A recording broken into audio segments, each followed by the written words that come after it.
fellow learners. Now we can move to lesson 18, Consumer Protection. Most of the consumers are aware of their rights, but in most cases, they are hearing the voice of the salesperson. And in this lesson, we can study consumer protection, problems faced by consumers, need for consumer protection, parties involved in consumer protection, and jurisdiction of consumer court. We all know that consumers are aware of various rights like right to safety, right to information, etc. Most of the cases, consumers are hearing the voice of the salesperson. For example, if you want to buy certain oil and you had gone to a shop and shopkeeper is showing a tin containing oil, then you want to check that particular oil whether it is good or not. Shopkeeper is showing the brand of that particular product and you are satisfied and you are taking that product to your home. And after using that, if you fell ill, can you take that product to the seller? No, because you have opened that. Even if you take that, shopkeeper will say that it can be due to some other reason. Consider an electric gadget, electric heater or toaster, and assume after buying that product, sometimes you got certain injury.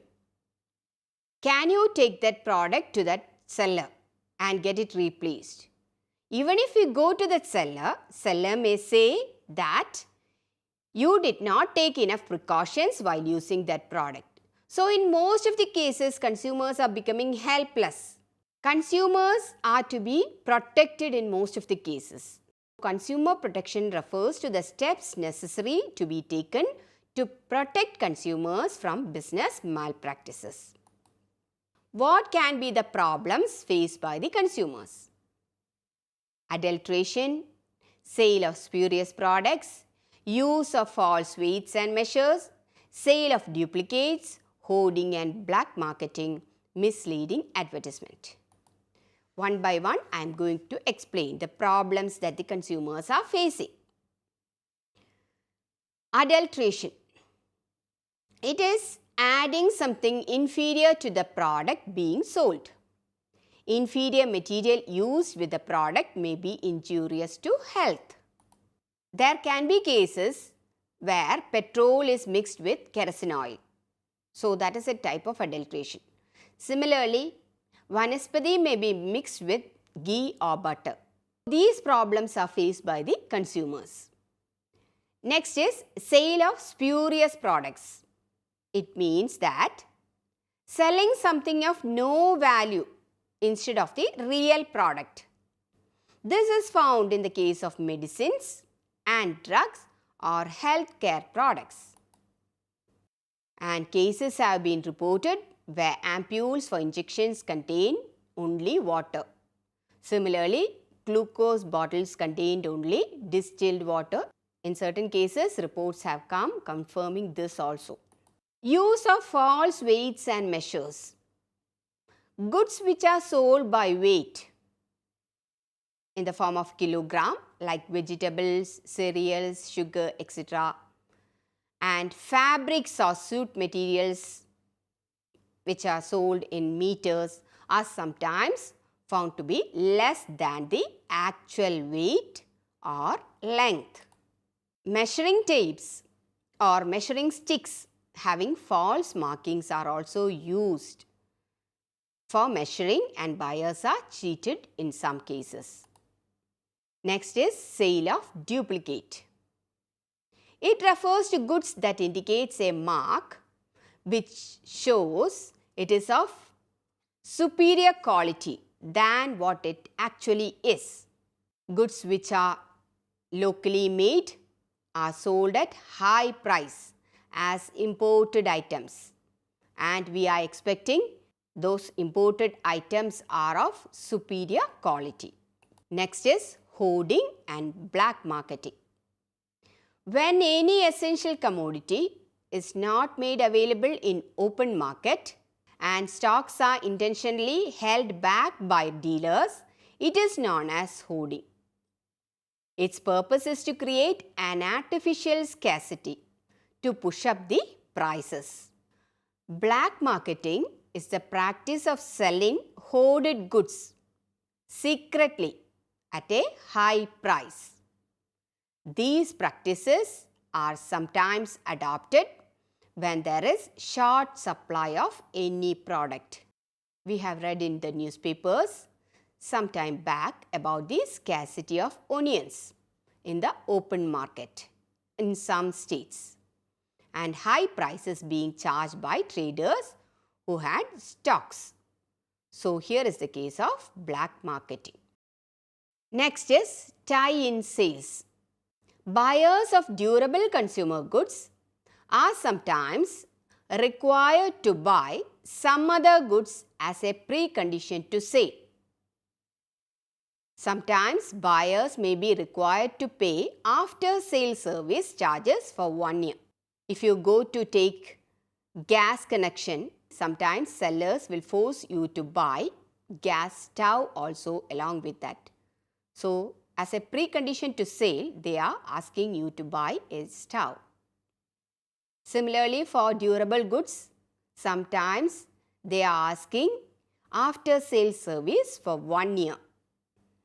And that amount should be paid at the time of buying that particular product. So, tie-in sales is also a problem faced by the consumers. Offering gifts having no value. It was seen that company offers coupons to collect a gift on the next purchase of some product. And this is to attract consumers to buy that product.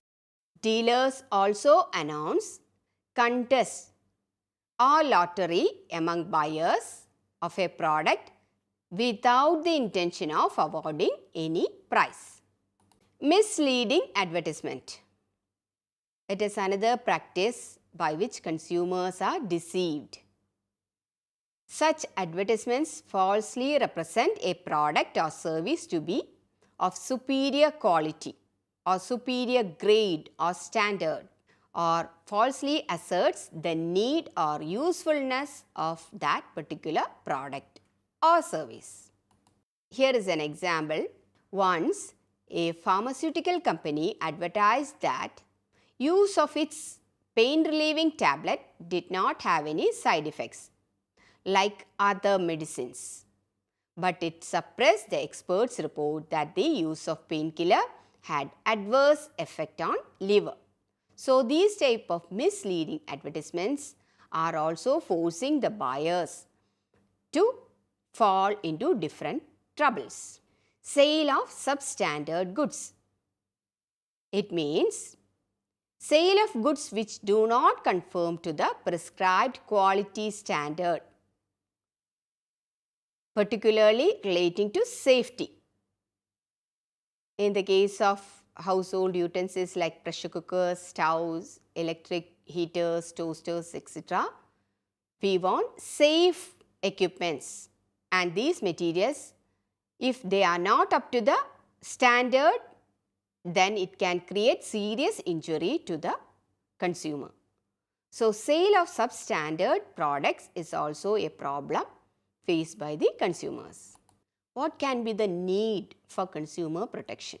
Consumers have right to be protected from any loss or any injury caused on account of defective goods and deficiency of services. Consumers are unable to make use of their rights due to lack of awareness and ignorance. Sometimes clever shopkeeper can deceive consumer by using his persuading words. For example, if the date of expiry on a strip of medicinal tablets is not legible, we will be in a hurry and we will depend on what the seller tells us and we will buy that. After using that particular medicine, you may not get relief, you will forget that. And again, you will go to the doctor and will ask him to prescribe some other medicine. We fail to make the right choice because of misleading advertisements, by which we are carried away and we will buy substandard products. Many of us believe that higher price indicates better quality, and so do not mind paying higher price for a product if the salesman recommends it to be of good quality.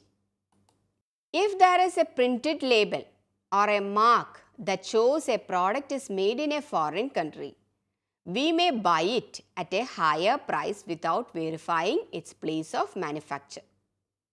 So, in all these cases, there is a need for the consumers to be protected because they are mostly misled by the sellers or advertisements. Processed foods sold in packets like potato chips are not good for health. But young children are using this because they are very tasty.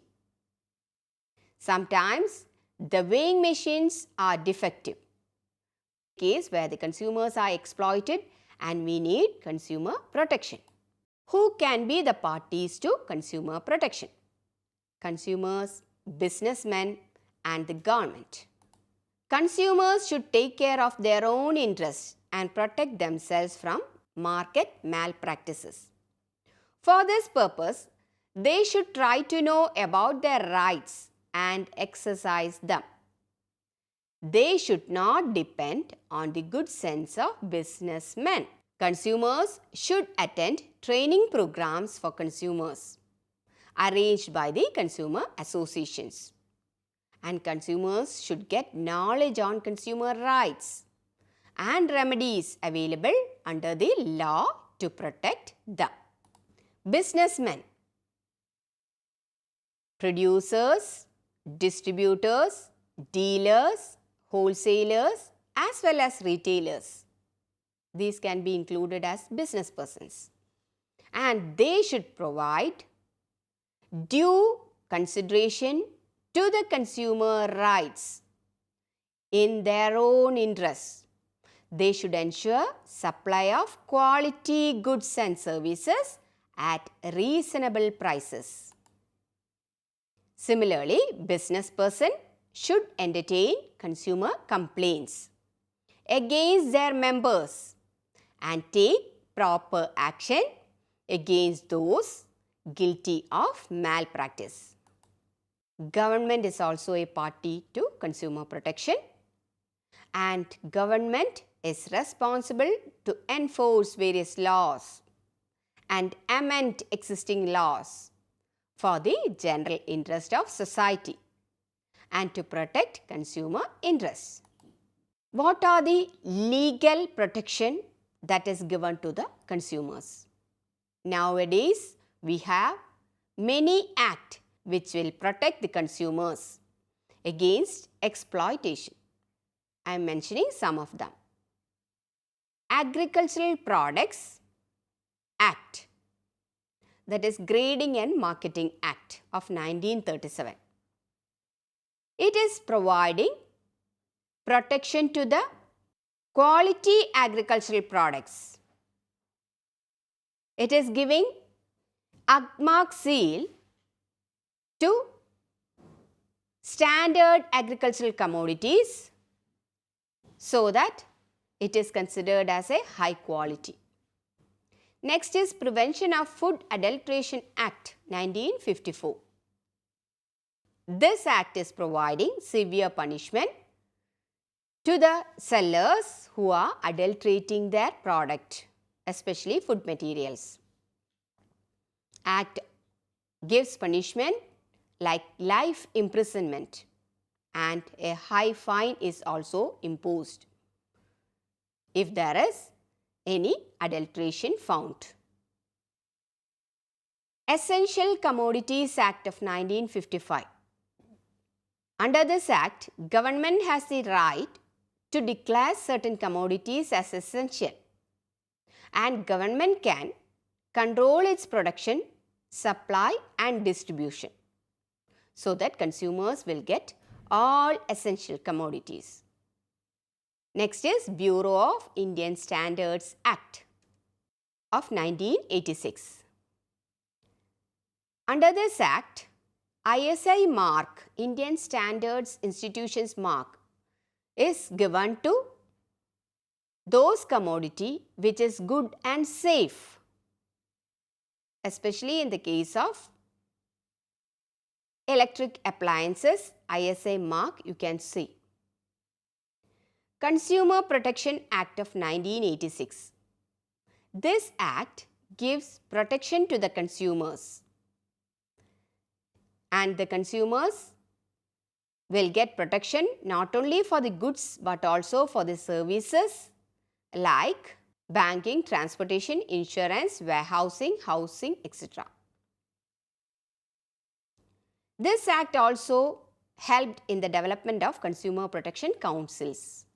This act gives protection to the consumer grievances in the form of consumer courts, or semi-judicial system is framed to give legal protection to the consumers who are aggrieved because of the damaged goods or services.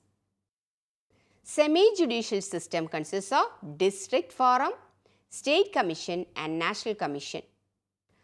This is otherwise called as consumer courts. The judicial system set up under the Consumer Protection Act 1986 consists of consumer courts at the district level, state level and national level. At the state level, we have district forum. District forum has the jurisdiction to deal with all complaints where the value of the goods or services or compensation claimed does not exceed rupees 20 lakh. State Commission.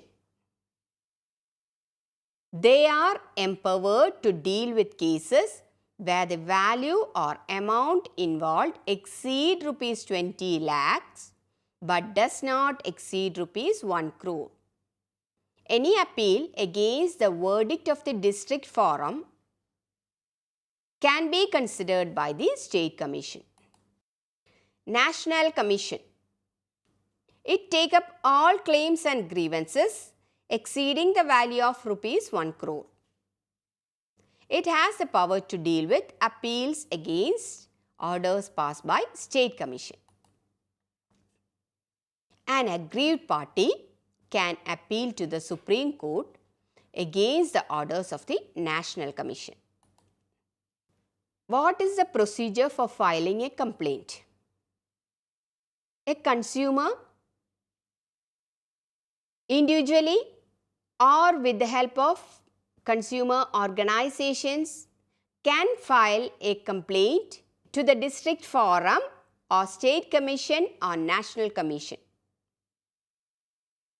And 5 copies of the complaint should be made, and the complaint should be signed by the complainant or by the authorized agent. And the copies should contain details like name, address and description of the complainant, name, address and description of the opposite party, facts relating to the complaint, documents in support of the complaint and the relief that is required. A nominal fee is charged for filing the complaint. And the complaint should be addressed to the president of the district forum within a period of 3 months. The decision should be taken. 3 months of the receival of the complaint by the opposite party. If the complaint is to be lab tested, it can extend for a period of 5 months. And the type of verdict can be either to replace the damaged product or to give price for the product or repair the product. And we have non-governmental organizations or NGOs who are providing support to the consumers They are helping in filing the complaints. They are helping to provide lab testing, and they are giving awareness to the consumers about their rights and responsibilities. NGOs are publishing materials or journals which contain information relating to the laws that is helping the consumers, and that includes consumer rights, consumer responsibilities, etc. So, in this lesson, we have studied consumer protection, problems faced by the consumers, need for consumer protection, parties involved in consumer protection, and jurisdiction of consumer courts. Thank you.